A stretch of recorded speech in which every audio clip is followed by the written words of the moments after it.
I've been talking to people a lot recently with voice chats, if not via MSN or Yim or AIM, then with Skype, Ventrilo, TeamSpeak, stuff like that.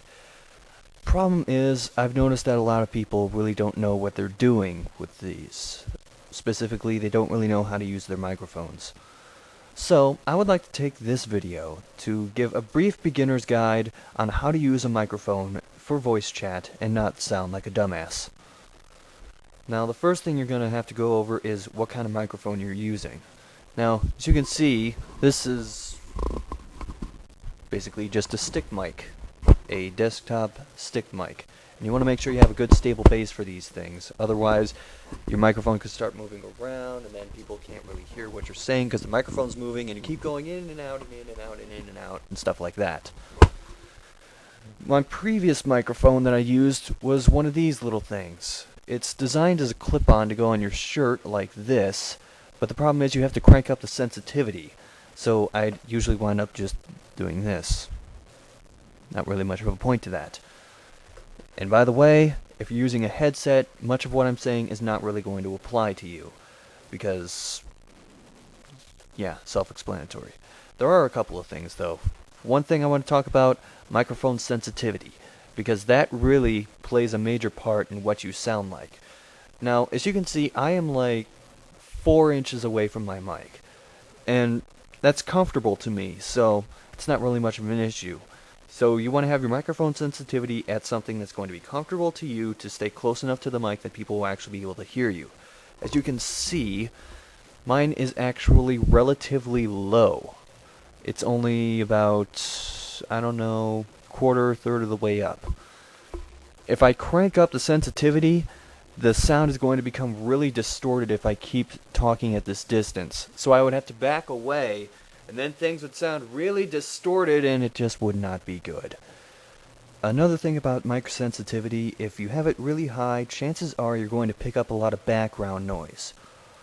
Right now, it's relatively quiet, so even if I had my microphone sensitivity up, it wouldn't really matter, but you can pick up stuff like your air conditioning, if someone's taking a shower, running the dishwasher, stuff like that.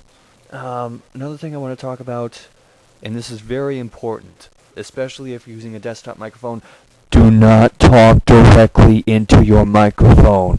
It distorts everything you say and you sound like a goddamn idiot. So instead of talking directly into your mic, talk off to the side of it a little bit. It really reduces a lot of the distortion. It doesn't pick up on the hisses and pops of your H's and your S's as much, and it just generally sounds a lot cleaner and you're easier to understand. And something else that I want to talk about that sort of relates to the sensitivity issue is if you're using a program and it has a choice between picking up your sound and letting you chat or having a push to talk button, go with the push to talk button. Because, again, with the sensitivity issue, if you have a lot of background noise, your microphone is going to be going on completely at random constantly, and it's going to piss everybody off. A sort of similar issue with that is in some of these voice programs, you will hear the dialogue coming through if you're using speakers, and if you have a stick mic like this, you run a serious risk of causing a continuous feedback loop of what you're saying and what everybody else is saying.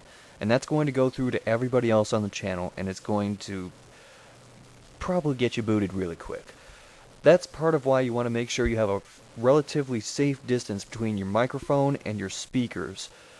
For me, it's about 2 feet between my microphone and the nearest computer speaker. And because I have the low mic sensitivity, I can sort of get away with that. Now, if you have a headset, you don't have to worry about that, because there's no way that the microphone out here is going to pick up the audio from here. So you're probably thinking this video is pointless. Well, it's not. Because, again, if you have the microphone positioned right in front of your mouth, you're going to have that same problem I was talking about before about talking into the mic. That's why the headset is designed the way it is, to keep it off to the side so that doesn't happen. And again, same thing with mic sensitivity. You can still come through sounding really distorted if you don't adjust your settings properly. And to do that on most PCs, what you're going to do is you're going to go down to the corner here, and you're going to see a little sort of speaker looking thing that'll say volume. Double click that. You will come up to this menu here, which is playback control. Go to options, advanced control, no, not advanced controls, what am I talking about? Properties. And that'll bring up this menu. Go to recording. And then you're just going to figure out which one of these is your microphone. With me, I already figured out it's AK5370. And if I click that, it'll bring me back to this thing that I showed earlier. And that's where I adjusted my mic sensitivity. So, that's basically just a general guide to how not to make an idiot of yourself on the voice chats. And for reference, I am working on Red Steel. I'm getting pissed.